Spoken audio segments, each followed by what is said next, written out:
Partia Socialiste në Komisionin e Ligjeve miratoi vetëm me një paketë të gjerë të ndryshimeve në Kodin Penal, që përfshin nga shpërsimi i dënimeve për trafikun e lëndëve narkotike, për pastrimin e parave, terrorizmin, deri tek shpërsimi i dënimeve për krime seksuale ndaj të miturve.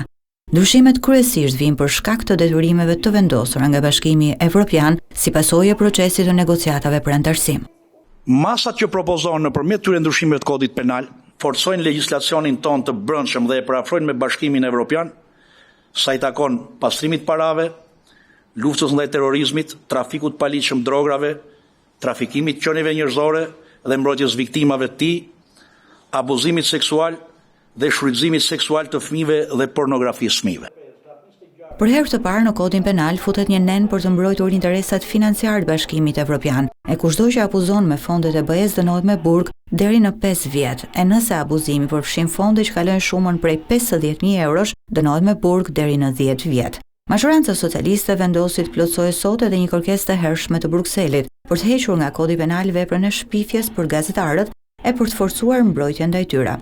Për këtë çështje ka hartuar një paketë edhe kryetaria demokrate e Komisionit të Medias Jorida Tabaku. Tabaku kërkon që vepra e shpifjes dhe fyerjes të hiqet nga Kodi Penal për të gjithë punonjësit e medias, por edhe për qytetarët, pasi kjo është kërkesë e Komisionit Evropian. Ndërkohë që propozimet për mbrojtjen e gazetarëve janë njësoj si tek drafti i zonjës Tabaku edhe tek drafti i qeverisë, por propozimet e demokrates Jorida Tabaku u hodhën poshtë.